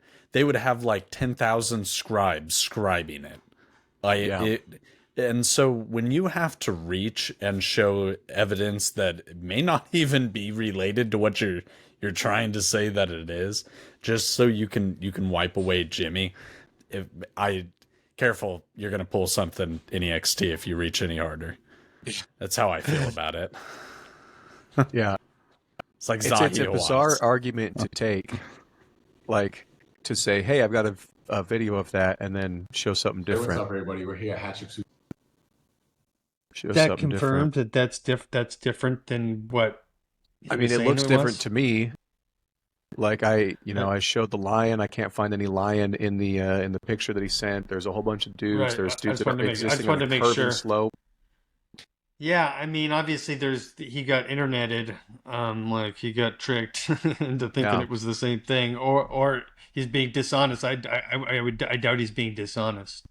Yeah, he doesn't strike me as a guy that's just like blatantly dishonest. But that's why I asked him for like, hey, can I get the full picture of that? Because like I want to see like the full wall so I can compare it to the picture that you're saying is there.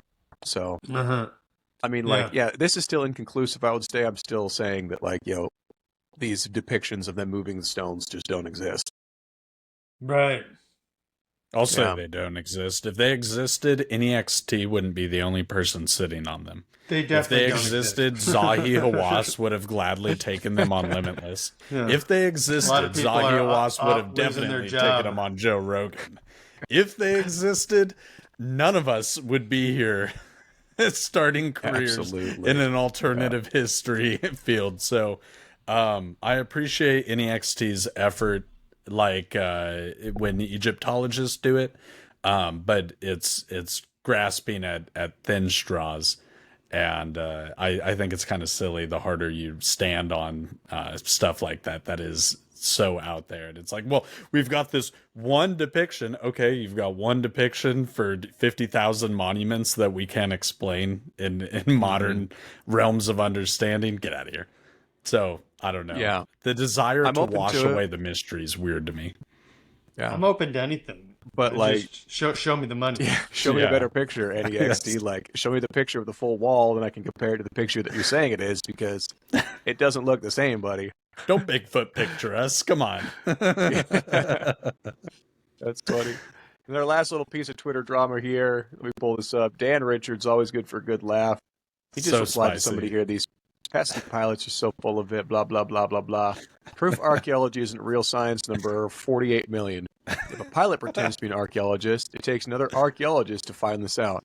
If an archaeologist fakes being a pilot, the universe tells us the truth quickly and explosively. One is a construct, the other is real. I pulled this one up because I thought it was funny, and because he kind of died down for a couple of weeks. He's been busy or something, and then he posted that one, and he's been kind of going hard. And I appreciate what he does, but I also appreciate archaeologists. I don't think they're all dicks. You know what I mean? They're not all dicks. I talked to quite a few of them privately, and some of them are very, very nice and very much agree that there is systematic issues in the field. Sure. So it is very important that as much as possible, we make sure we emphasize not all archaeologists are dicks. We need you to keep doing your job and do a good job at it. And we're just here to poke fun at the people who don't want to show up and do their damn job. I also want to say, and this is no shot at Dan or anything, but like when you say archaeology is not a real science, like I get what he means and I agree, but it's also that is kind of like taking a shot. what for however sure. you want to Oh, put it it. is. Yeah, sure. he's It's taking all the inflammatory. shots. Yeah, he's Yeah, trying to get and ruffles and it's feathers. would it be fair to say that archaeology is a discipline? A discipline. Yeah, it is. Because by Or definition, social it's science. Right. It's part discipline, part social science. Yeah. Because there is like methods and methodologies and some scientific method used, and there's like learning to use, like, there's a lot of science used within archaeology. Yeah, absolutely. It's just the end part of it, the guesswork that comes up for dispute. Yeah. If your only job was to just dig stuff out of the ground, polish it off, and give it to other people, that's very scientific. You very scientific, methodical process using specific tools. But then you start trying to guess and tell me what you think it was used for. That's where it gets a little slippery. Yeah, that it's fact, and that's like something that drives me. Oh, go ahead. No, okay. It's in my book. It's in my book. Yeah, something that drives me crazy too. Like, okay, I get it. I get the compulsion to do this, but like, when you have like every flippin' ancient site that ends up, oh, they use this for religious and ceremonial purposes. Oh, this was a temple. Like, it can't be that 99% of ancient sites that were buried were just like temples and shit. But that's what it seems like every time someone's like, oh, this was used for this, like the temple. And I'm like, I just have to roll my eyes a little bit. Like, oh, this was a ceremonial site and they used it for this. And I'm just like, okay, you think they used it for that. Like, that's how they explain how they made a lot of the sites, is like God, right? Like, if God wants you to build a pyramid, you build a freaking pyramid, right? And that's what a lot of people use as the excuse, like that, like if you had like this divine reason to organize your society in a way that it could build a Sacsayhuaman or something, then it had to be like something divine, right? National project. Yeah, like right. It had to have been like some extreme form of motivation. That's what they say. Well, what's funny is just in our lifetime, we've seen the narrative in Mesoamerica specifically go from all these big, well-known sites. If you look up, Maya site, the pictures that you see pop up on Google. In our lifetime, those have gone from being ceremonial centers to just being in the middle of an entire civilization that they now realize is just surrounding it in the jungle and housed millions of people. So I think the narrative is starting to unravel on a lot of that, but it does still give me a good chuckle when I hear, well, it was probably ritualistic or ceremonial purposes. I'm like, man, just say you don't know. Stop. Don't do that to yourself. Now I'm laughing at you. You got a PhD. Knock it off. Most of the time, that's a civilization or culture that found that stuff doing ceremonial stuff at the site. Like if you found the iPhone. Evidence of. Yeah, we find evidence of that. We don't, you know what I mean? I think this stuff's all way older. Oh, hold on. We've got to get out of here. What's happening now? Somebody's just phone get just hacked? hooked up to the car. No, one of your guys' phones just hooked up to your wife's car or something. Not mine. Good thing we weren't live. I think it was Aaron because he turned himself down. I hear like your wife's car, or somebody's wife in a car. You hear me? Yeah, now we hear you. Wonderful. Yeah, I cut out barely. there for a sec. There we go. Yeah, there we go. Yeah, I heard because you're like you and your wife's car and a baby or something. the Bluetooth picked up, yeah. But yeah, it is very funny and interesting when scientists and archaeologists kind of just use that blanket archaeological or ceremonial or ritualistic or ceremonial site. It's you can't blanket all of archaeology with that. Just say you're not sure yet, and we're trying to figure it out. Yeah, you still sound like shit, but it might. That's right. That's all it is. It's a bruise to the hubris, and they can't have none of that, can they?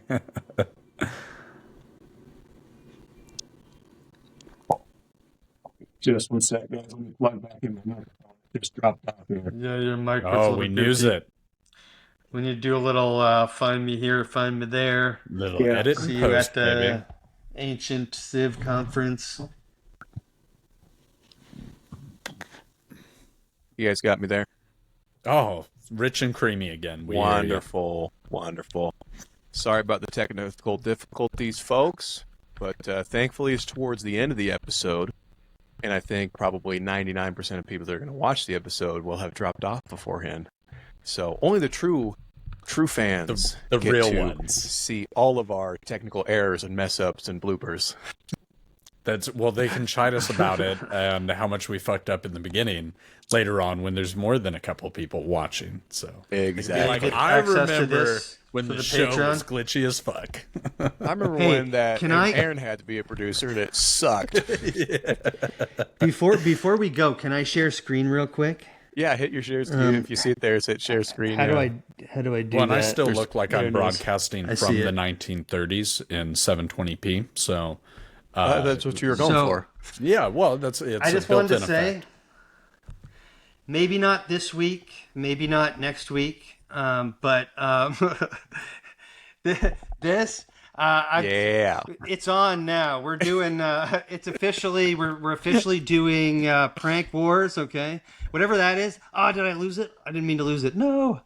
We all saw it. There it is. The internet's forever. There it is.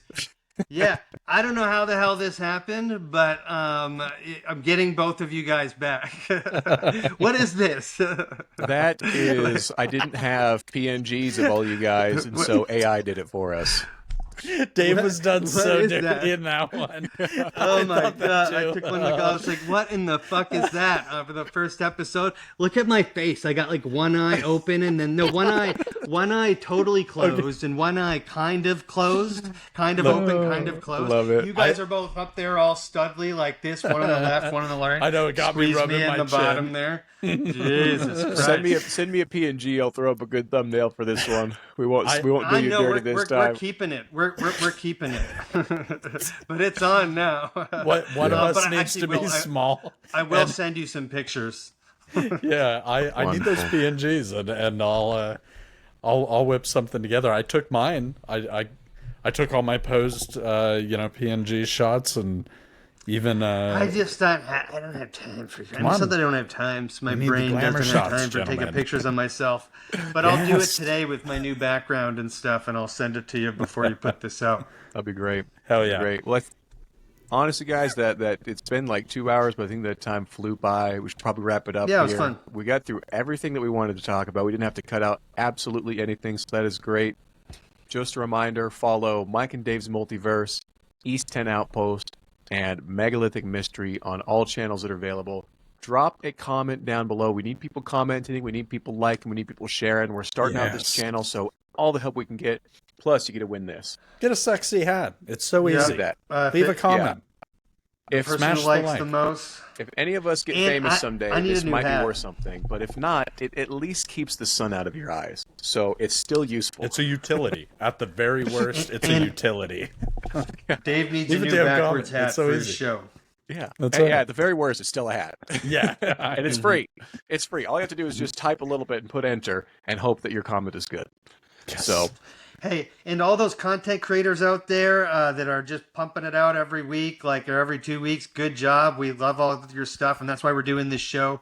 We're doing this show because there's so much stuff going on and so much good work being put out there that it's like hard to keep track of it all. So we figure between the three of us, we'll try to keep track of it for everyone. And so keep up the good work to everyone that we covered. And yeah. Yeah, Great 100%. job out On there. that note, yeah, thank you for bringing that up, Dave. I forgot to mention that completely. If any of you content creators want your stuff featured on this show, send us a DM. We love featuring this stuff. Anything that you've been doing, any new videos, researches, productions, podcasts, whatever it is, send it to us if it's relevant to the ancient history and alternative history infosphere. Then we can talk about it and throw up on the show, give you guys some love and give you guys a shout out. Because really what this whole point of this podcast is to help spread the information, help educate more people, and bring more people into the idea and realm of discovery. We believe, each of us believe that there's so much out there left to explore, and all of us are so excited to be able to be a part of this journey. So send us your content. We want to feature it. We want to get the word out there about you and whatever you're doing. Come hop on with us sometime, even maybe. So, absolutely. Yeah. Especially Stay little curious, known everybody. sites, small little known sites in your neighborhood. Yep. See you soon. Yep. All right. Well, thanks again, guys. Thanks for joining us today. This has been Breaking Ancient News, episode 6, September 21st, 2025. As always, stay awesome, stay engaged, stay curious, always ask questions, and know that I love you and